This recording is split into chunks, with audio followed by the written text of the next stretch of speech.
ഈ ഒരു ഡ്രസ്സ് എത്ര പേർക്ക് ഓർമ്മയുണ്ട്? ബിബിയിൽ വെച്ചിട്ടുള്ള എൻ്റെ ഫേവറേറ്റ് ലുക്കിൽ ഒരെണ്ണമാണ് കേട്ടോ ഇത്. നമ്മളൊന്ന് റീക്രിയേറ്റ് ചെയ്ത് ചടപടാ ഒരുങ്ങി നമ്മൾ പുറത്ത് പോകാൻ നിൽക്കുകയാണ്. പുറത്ത് പോയിട്ട് കുറച്ച് പരിപാടികളൊക്കെ ഉണ്ട്.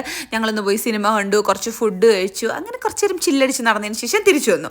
തിരിച്ച് വന്ന് എൻ്റെ മുഖം നോക്കിയപ്പോൾ നല്ല ഓയിലി. നമ്മൾ സൺസ്ക്രീൻ ഇടാൻ പേടിക്കുന്ന ഏറ്റവും വലിയ റീസണാണ് ഇത് കേട്ടോ. ഭയങ്കര ഓയിലി ആക്കും നമ്മുടെ സ്കിന്ന്. അപ്പോൾ നമുക്ക് ഈ ഓയിലി ആക്കാത്ത ഏതെങ്കിലും ഒരു സ്കിന്ന് വേണ്ടേ? അങ്ങനെ ഞാൻ ഓൺലൈനിൽ തപ്പിയപ്പോഴാണ് ഒരു സാധനം കിട്ടിയത്. നമ്മുടെ ഡേം ഡോക്കിൻ്റെ 4% ആയസനമേഡ് സൺസ്ക്രീൻ ആണ് കേട്ടോ. ഇത് നമ്മുടെ ഇന്ത്യൻ സ്കിൻ ടോണിന് വേണ്ടിയിട്ട് പ്രത്യേകം ചെയ്തതാണ്. യെല്ലോഷ് ആയിട്ടുള്ള സ്കിൻ ടോൺ ഒന്ന് ന്യൂട്രൽ ആക്കാനും നമ്മുടെ സ്കിൻ ഒന്ന് ബ്രൈറ്റൻ ആക്കാൻ വേണ്ടിയിട്ട് ഹെൽപ്പ് ചെയ്യും. ഇതൊരു അടിപൊളി പർപ്പിൾ കളറാണ് കേട്ടോ വരുന്നത്. ഒരു കയ്യിൽ ഞാൻ ഡേം ഡോക്കിന്റെ സൺസ്ക്രീൻ തേച്ചിട്ട് ബ്ലോട്ടിംഗ് പേപ്പർ ഒട്ടിച്ചു കൊടുക്കുകയാണ്, പക്ഷെ ഒട്ടയില്ല. പക്ഷെ വേറൊരു സൺസ്ക്രീൻ ഞാൻ യൂസ് ചെയ്തുകൊണ്ട് ഒട്ടിച്ചു കൊടുക്കുമ്പോൾ ഫെവിക്കോൾ ഒട്ടുന്ന പോലാണ് ഒട്ടുന്നത്. അപ്പം ഇതൊരു അടിപൊളി പ്രൊഡക്റ്റ് ആണ്. നമ്മുടെ ഡേം ഡോക്കിന്റെ സൺസ്ക്രീൻ ഒരുപാട് ഇൻഫ്ലുവൻസേഴ്സ് നല്ല റിവ്യൂസ് ഒക്കെ ഇടുന്നുണ്ട്. നമ്മുടെ സ്കിന്ന് ബ്രൈറ്റ് ആക്കാനും ഒട്ടും ഓയിലി ആക്കാതിരിക്കാനൊക്കെ ഹെൽപ്പ് ചെയ്യുന്ന ഒരു പ്രൊഡക്റ്റ് ആണ്. അപ്പം ഞാൻ എന്തായാലും QR കോഡ് കൊടുത്തേക്കാം, ചെക്ക് ചെയ്ത് നോക്ക്, വാങ്ങിച്ചോളൂ. ടാറ്റാ.